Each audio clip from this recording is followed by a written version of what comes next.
신입이 첫 월급 받으면 팀 점심 사는 거 알지? 제가 얼마나 받는다고 점심까지 사나요? 농담이라고 생각하고 그냥 웃어 넘겼는데 그 이후부터 커피 심부름이 반복됐대요. 신고했더니 저보고 부서를 옮기래요. 갑자기 중요한 업무에서 빠지고 인사고과에서도 불이익을 받았어요. 이렇게 하면 회사도 법적으로 문제가 될 수 있습니다.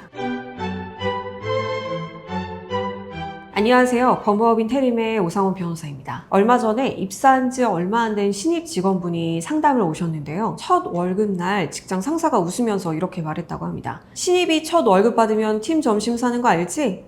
제가 얼마나 받는다고 점심까지 사나요? 농담이라고 생각하고 그냥 웃어 넘겼는데 그 이후부터 커피 심부름이 반복됐대요. 여기서 제일 한가한 사람이 커피 사와야지. 거기다가 여자가 사와야 맛있지. 라는 말까지 들었다고 합니다. 그리고 다른 직원에게 본인이 작성한 보고서가 허접하다는 등 생긴 건 꼭 클럽 죽순이같이 생겼다는 등 험담을 하고 다닌 것까지 듣게 되면서 이게 직장 내 괴롭힘이 맞는지 아니면 본인이 예민한 건지 도대체 어디까지 참아야 하는 건지 눈물까지 보이면서 상담을 하고 가셨습니다. 오늘은 상담 내용을 바탕으로 직장 내 괴롭힘과 대처 방법에 대해서 얘기해 볼게요. 우리가 직장을 다니는 이유는 커리어도 있고 성취감도 있고 같이 일하는 사람들과의 관계도 있을 거예요. 그런데 솔직히 가장 큰 이유는 생계, 즉 경제적인 이유잖아요. 누가 무례하게 굴거나 기분 나쁘게 한다고 해서 같이 싸울 수도 없고 쉽게 그만둘 수도 없고요. 그래서 참고 버티다가 뒤늦게 상담을 오시는 분들이 많습니다. 직장 내 괴롭힘에는 폭언이나 모욕적인 발언과 같은 언어적 괴롭힘도 있을 것이고 신체적으로 위협하거나 폭행을 하는 경우도 있을 겁니다. 또 혼자 감당하기 어려운 업무량을 몰아주거나 아예 아무 일도 안 주면서 따돌리고 개인의 사생활을 공개적으로 발설하는 경우도 직장 내 괴롭힘이 될 수 있어요. 물론 이런 일이 한 번 있었다고 해서 바로 인정된다, 아니다 이렇게 말하기는 어렵습니다. 그 말이 그냥 지나가는 말이었는지 아니면 그 뒤로도 계속 반복이 됐는지 또 그 일 때문에 실제로 회사 생활이 어려워졌는지를 함께 봐야 합니다. 근로기준법에서는 어떻게 보는지 얘기해 볼게요. 첫째, 직장에서의 지위나 관계의 우위를 이용했는지. 둘째, 업무상 필요한 범위를 넘은 말이나 행동이었는지. 셋째, 그로 인해서 신체적, 정신적 고통을 주거나 일하기 어려운 환경이 됐는지. 이 세 가지를 함께 봅니다. 그러면 상담 사례가 직장 내 괴롭힘이 맞는지 법적으로는 어떻게 보이는지 한번 얘기해 볼게요. 자, 먼저 커피 심부름입니다. 커피 심부름 자체만 놓고 보면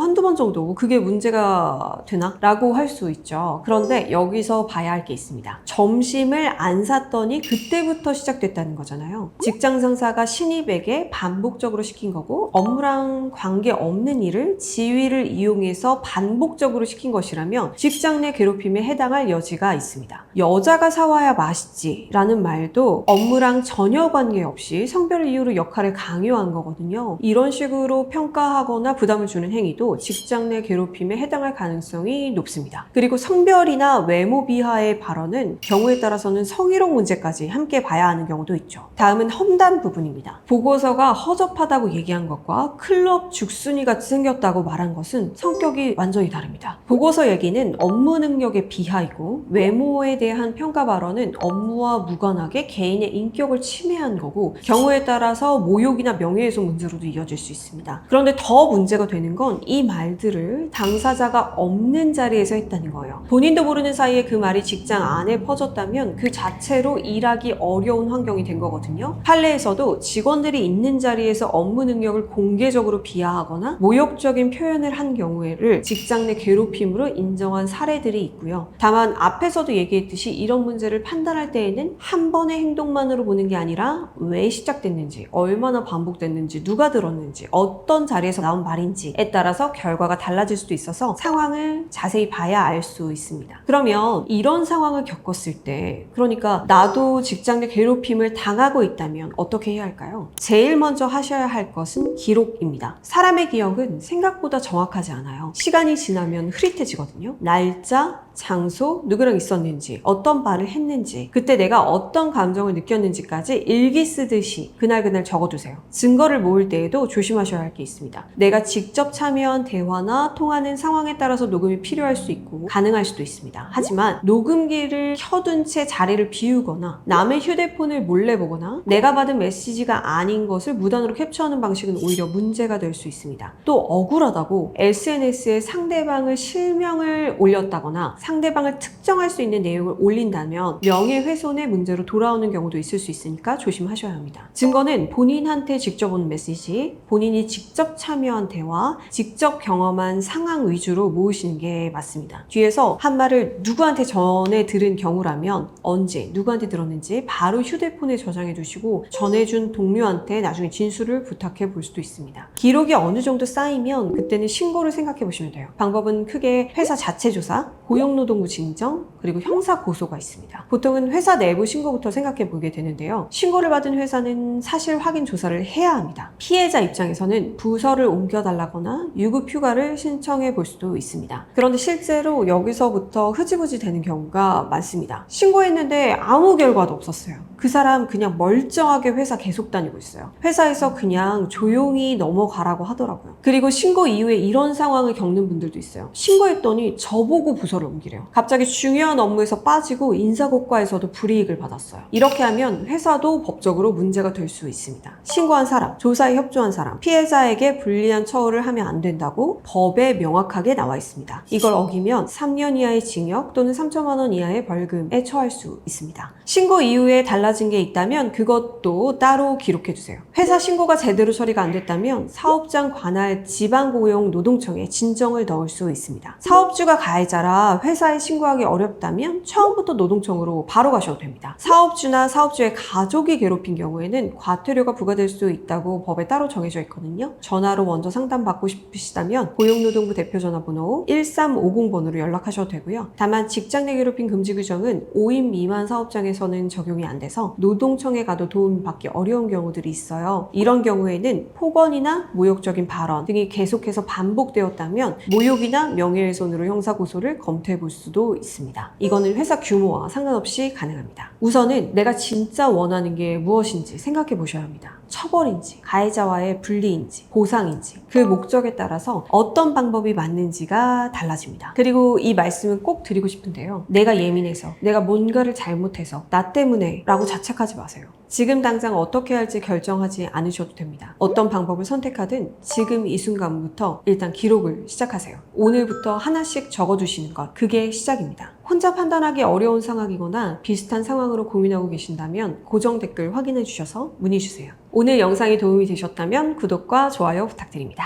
감사합니다.